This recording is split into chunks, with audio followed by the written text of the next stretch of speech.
George III attempted, and George Washington warned against the party system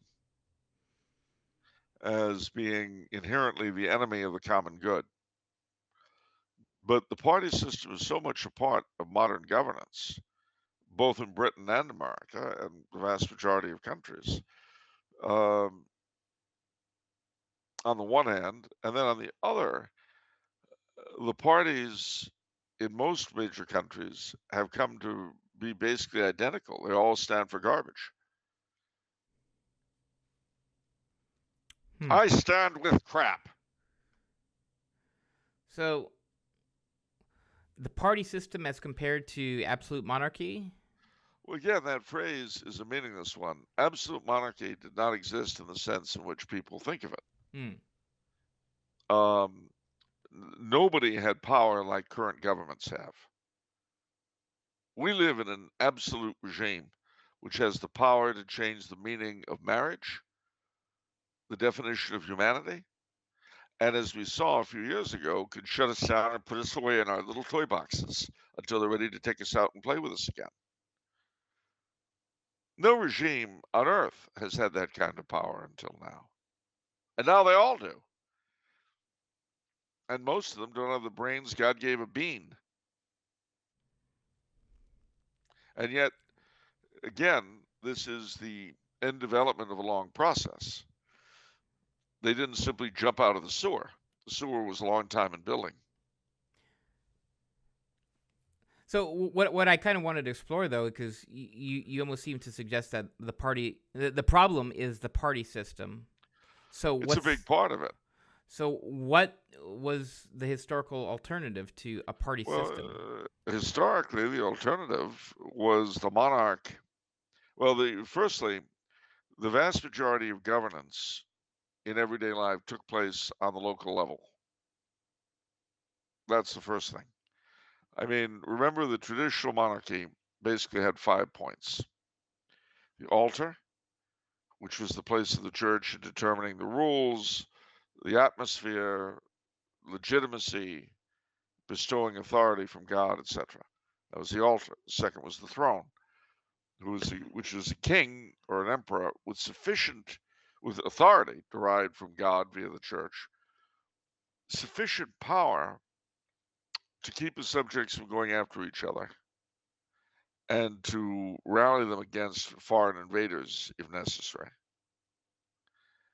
and to encourage them in all good works they might do. Which is why, if you remember a book called Star Spangled Crown, which you published some few years ago, you'll remember that I go into great detail about the king encouraging the arts and the agriculture and so on and so forth. That was a big part of it. The third was what they would have called local liberties or provincial rights or whatever, what we would call subsidiarity.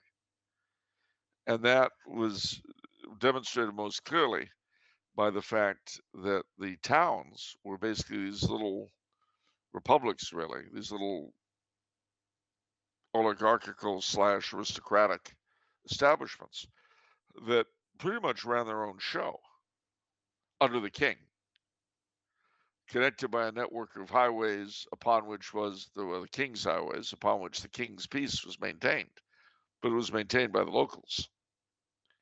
You know, the example I always like to use is of we're sitting here in the tavern, and then news comes that a man's playing the playing highwayman, a robber on the king's highway.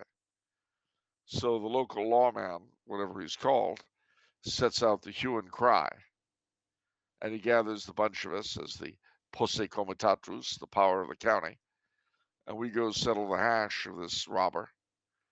We bring him back, give him a fair trial, and string him up, and the king's peace is restored. Well, what did the king have to do with all that? Well, to their mind, everything. He was the guarantor of the king's peace. But in terms of practicalities, that was dependent upon his subjects acting in his interest, just as he was to act in theirs. And then the fourth piece was, well, we've spoken of the estates. That was a very important concept, the idea that every group in the realm had its place, had its proper place. And I've said this before, but there's a very common medieval picture that showed a priest, a knight, and a peasant. And they would have something along the lines under each of them, an inscription, something along the lines of, under the priest, I bless all. Under the knight, I defend all. Under the peasant, I feed all. And each of these things was seen as absolutely essential. The idea that they would all act in concert. Well, later on, in the 19th and 20th centuries, people looked at various ways of trying, especially Catholic thinkers, but not only looked at various ways in which that kind of class cooperation, as opposed to Marxist and liberal style class conflict, might be reproduced in modern terms. And they came up with words like solidarism and corporatism and distributism and guild socialism to describe it, all of which are sort of vaguely connected to each other, but focus on different particular aspects, if you see what I mean. So that we would call solidarity today. So altar, throne, subsidiarity, solidarity. And then the fifth was the idea that all the Christian realms belong to a single res publica Christiana, uh, a single holy empire, and that wars between Christians were really civil wars and to be avoided at all costs. Of course, they often weren't, but that was the aspiration. And that was why the church in the Middle Ages put through things like the truce of God and the peace of God, which kept fighting onto certain days and away from certain places under pain of excommunication, which was a terrible thing back then. So, in such a setup, our kind of governance with a professional political class and all the rest of it is completely alien. Because if you think about it, a lot of what we do is based on ideology. That setup, although you had different groups and parties that fought at each other, Guelphs and Ghibellines in the Germany and Italy, and Armagnacs and Burgundians in France, the Lancastrians and the Yorkists in England, and so on and so on and so on. They did not differ on questions of ideology, but of practical application. Ideology as such didn't exist until really the coming of the Protestant revolt. And then it became a question of remaking society in the particular image that the ideologue had in mind. The idea that this was a self-sustaining thing guaranteed by God and really ultimately beyond human tinkering was simply not on the table. I mean, you gotta remember, even the way that our ancestors looked at the law was different, because for us, we think of law as something to be made in parliaments and congresses and bordellos. But well, anyway, but for our ancestors, law was something self-existent that human authorities, the monarch and the commons and the lords or whomever, the estates, whatever it might be, had to discover. But it was already inherent in reality, having been put there by God himself. Hmm. So it was a very, very different approach to not just to governance, but to reality itself. One of the concepts that my brother was always impressed at that you talked about was in terms of, I think, medieval ideas, was where nowadays there's no intermediary between us and the government. It's Yeah, kind of us versus the government.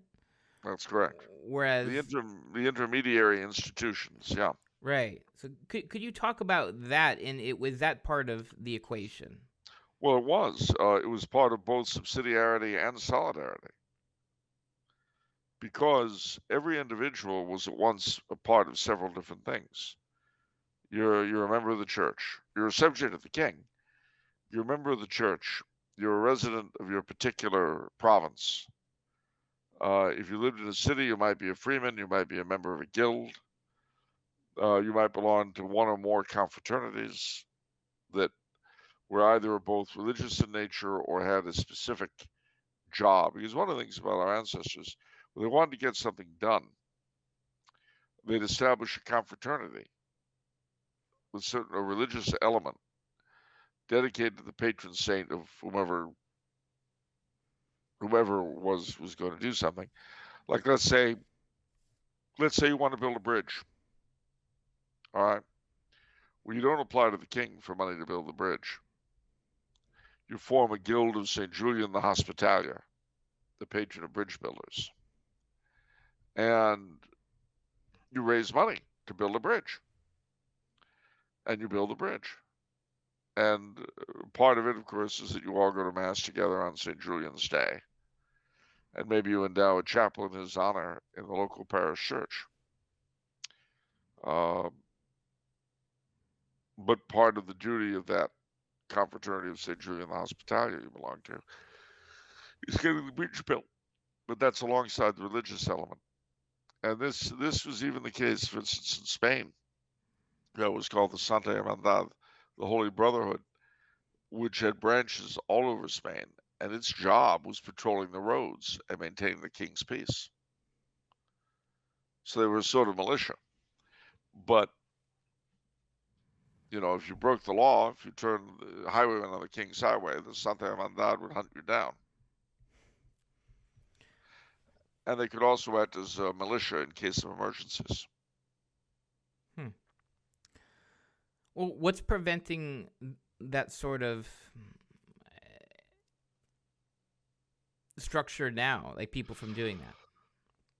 Well, actually, in some places, in some towns, they do. I mean, the cooperatives you have in various places, whether for agriculture or stores or whatever. That's an example of that kind of spirit at work, except it doesn't have the religious element. Hmm. So you have, especially amongst agricultural people, well, not solely, you have cooperatives and that kind of thing. You had the original credit unions were based on that kind of activity. We call caisse populaire in French. And they were intended to circumvent the banks who often would not lend money to Catholics or poor people or whatever. So they would set up a credit union which would act like a bank for its members. And the first of these were very often ethnically or religiously based. What about in terms of kind of how this question started, like defending the people against the government or something like that? Well, again, a king is very different from a regular government, number one. We are taught from childhood to think of the government as our adversary because it often is. Yeah. And we're not really used to any other situation. Yeah.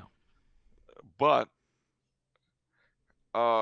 if you have a king who, even if you don't particularly like what he's doing or like him, you know that at the bottom of it, he is seeking the common good. It's a very different relationship from a government staff with politicians who want to milk you like a cow.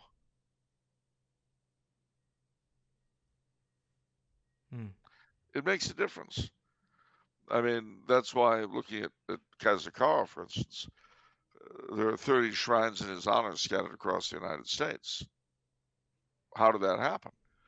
Well, because he represents a kind of self-sacrificial leadership that we're just not used to.